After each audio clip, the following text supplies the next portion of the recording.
አልማዝ ኪዳነ ማርያም የምትባል ታጋይ ከሱዳን ተጠርታ ተገደለች።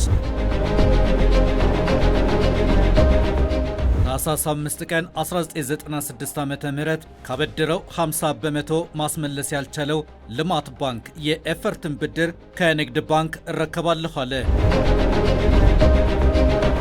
የህዝቡ ሮሮ ድርጅቱ ሌላውን በመከታተልና በማጥቃት ተጠምዶ እርስ በርስ በመበላላት ላይ መዋኘቱን ቀጥሏል።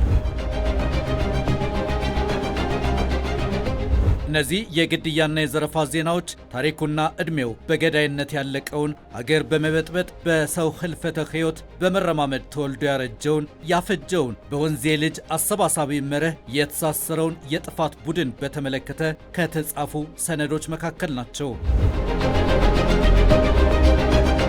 ከድሮም እንደዚህ ነበር። በ1969 ያ ቡድን በመካከሉ የተፈጠረው የአውራጃይነት ስንጥቃት ማዕበል ሊበላው በጠርዝ ላይ በቆመ ጊዜ አባላቱን ጨፍጭፎ እስትንፋሱ ቀጠለ።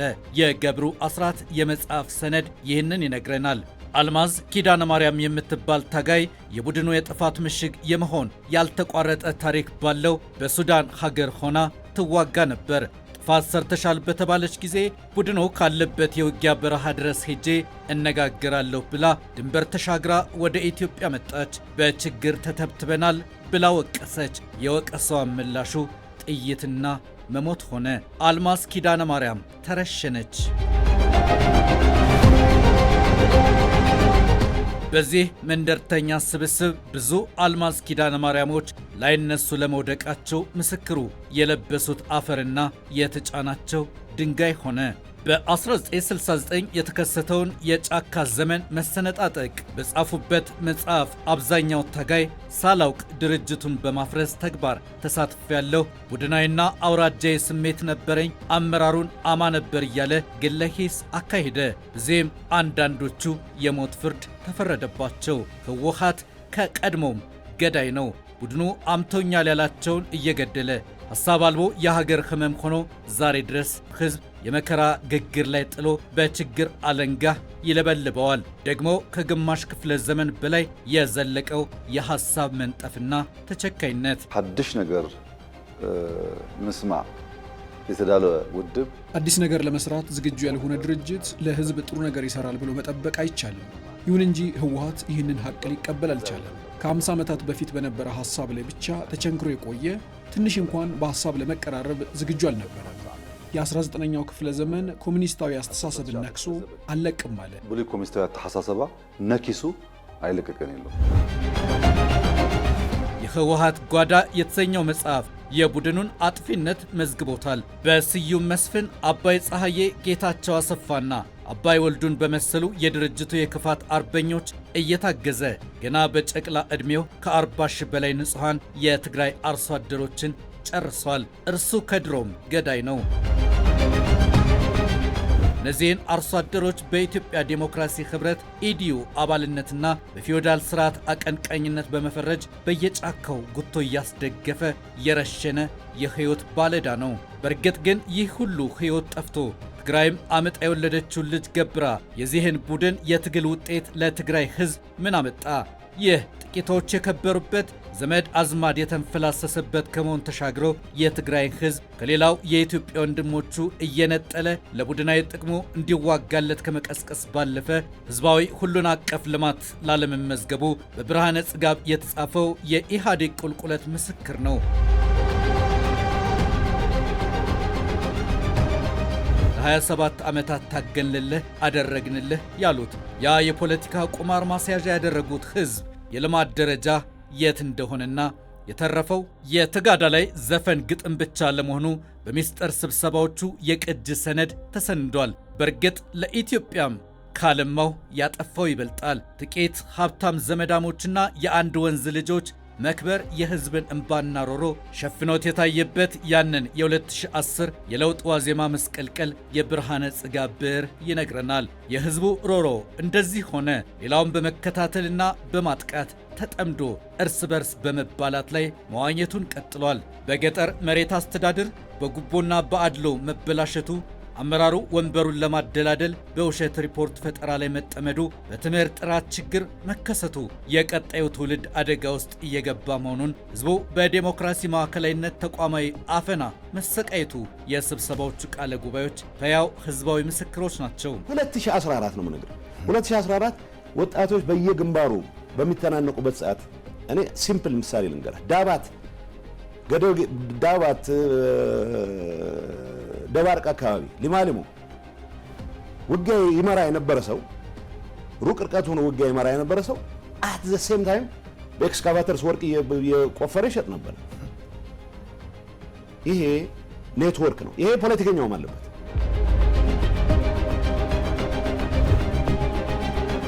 ሮበርት ሚሼል ይህንን መሰሉን የሀገር ሀብት በጥቂት ባለስልጣን ላይ ባሉ ቡድኖች መበዝበዝ የፖለቲካ ውድቀት አይረን ሎው ኦፍ ኦሊጋርኪ ይለዋል። የህዝብ ስም በመጠቀም ፖለቲካ ስልጣንን ለማስቀጠል የሚደረግ ጥረት፣ በብዙሃን ስምና በደል የጥቂቶች ሀብት ድሎት መፍጠር የኦሊጋርኪ መርህ።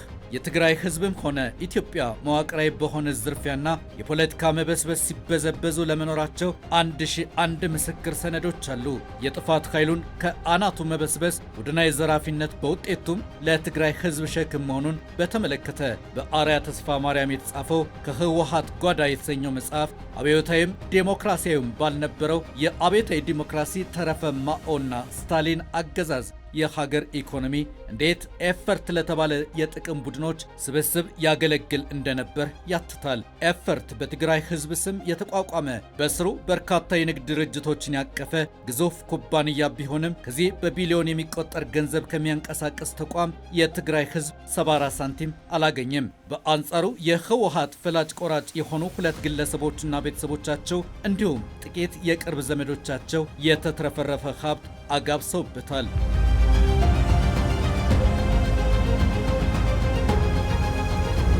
ቡድኑን ከውልደቱ እስከ ዝቅጠቱ የሚያውቁትና የጻፉት ገብሩ አስራት ከ1992ቱ መሰንጠቅ ህንፍሽፍሽ በኋላ የሆነውን ድርጅታዊ ቁልቁለትና መበስበስ ሰንደውታል። ለዓመታት በስብሃትና በመለስ እንዲሁም በቤተሰቦቻቸው ቁጥጥር ስር የነበረው በመጨረሻ የበጎ አድራጎት ድርጅት ሀብት መሆኑ ቀርቶ የቤተሰብ ኩባንያ ሆኗል። በኤርሚያስ ለገሰ የመለስ ልቃቂት መጽሐፍ ይህ ሰፍሯል። ሰኞ ጥቅምት 30 1996 ዓ.ም የኢትዮጵያ ንግድ ባንክ ለኤፈርት ያበድረው እንደሌለ አስታወቀ። ደግሞ ከ3 ወራት በኋላ ታህሳስ 5 ቀን 1996 ዓ.ም ለኤፈርት አላበደርኩም ያለው ንግድ ባንክ ብድሩ ወደ ልማት ባንክ እንዲዞር መስማማቱ ይፋ ሆነ። ካበደረው 50 በመቶ ማስመለስ ያልቻለው ልማት ባንክ የኤፈርትን ብድር እረከባለሁ አለ። የፖለቲካል ሳይንስ ተመራማሪው ፍራንሲስ ፉኩያማ ፖለቲካል ኦርደር ኤንድ ፖለቲካል ዲኬይ በተሰኘ መጽሐፉ ይህንን መሰሉን ለዓመታት ሚዛን በሳተ ሐሳብ አልቦ የፖለቲካ ቁማርና የተቋማት የሀገር አገልጋይነት ዝንፈት የሚከሰትን ፖለቲካዊ ኪሳራ ፖለቲካዊ መበስበስ ወይም ፖለቲካል ዲኬይ ሲል ይበይነዋል። በተለይም ተቋማት በግል ወይም ከቡድን ጥቅም በላይ መቆም ሲያቅታቸው ፖለቲካል ዲኬይ ይጀምራል ይላል። የህወሓት የቁልቁለት መንገድ መገለጫው ይኸው የፖለቲካ ኢኮኖሚ ሐሳብ አልቦነትና መበስበስ ነው። ደግሞ በሰሜኑ ጦርነት ወቅት ከመቀሌ ወደ በረሃ የሸሸው ኃይል ከ1983 የትጥቅ ትግል በኋላ ያን መሬት የረገጠው ያን የትግራይ አርሶ አደር ቀዬ መልሶ የጎበኘው ከ27 ዓመታት በኋላ ለመጀመሪያ ጊዜ ነው። አንድ በዕድሜ የገፉ የትግራይ አርሶ አደር ሀገር ለማፍረስ ዳግም በዚህች የትግራይ ምድር ወደ ቆመው ስብሃት ነጋ ተጠግተው ከረጅም ዓመታት በኋላ ዳግም ጦርነት በመምጣታቸው ተገርመው ጠይቀዋል። ከ30 ዓመታት በፊት ያን ቀዬ ምሽግ አድርገው ይታኮሱ ስለነበሩ ሰዎች ስብሃት እነዛ ሁሉ በህዝብ ስም ይታኮሱ ይገሉ የነበሩ ሰዎች የት ገቡ? ህዝብ እንደዚህ ይጠይቃል። መልሱ የሄዱት ሄዱ፣ ያሉት ከጥቂቶች በቀር ከአዙሪቱ አልወጡም። ያን የትግራይ የከበረ ታሪክ ያለው ህዝብ የወርቅና የኮንትሮባንድ ቁማር መቆመሪያ ለቤተሰቦችና ለቡድኖች ቢዝነስ ማስያዣ አድርገው ሊዋጉበት ዛሬም እየተንደረደሩ ነው። እና እንግዲህ ያ የከበረ ምድር ነገረ ስራቸው ሁሉ ለመቀራረብ የማይመች ቀኝ የማይታያቸው ግራ ዘመም የጃርት እሾሆች ተነቅለው አላልቅለት አልወርድለት ብለው መድማትና መሞት ተደጋገመበት።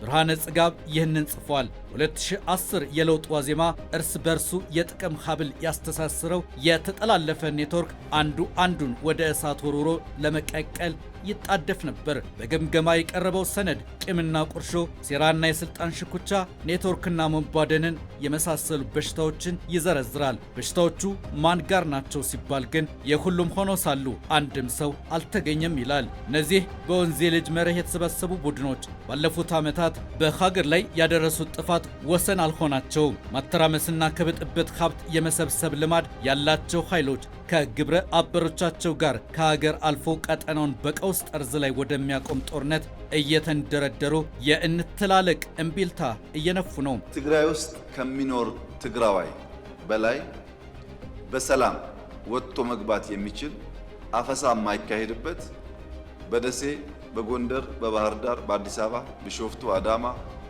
አርባ ምንጭ፣ ሐዋሳ ያለ ትግራዋይ ትግራይ ካለው ሰው በላይ ሰላም አለው። ትግራይ ካለው ሰው በላይ በሰላም ወጥቶ መግባት ይችላል።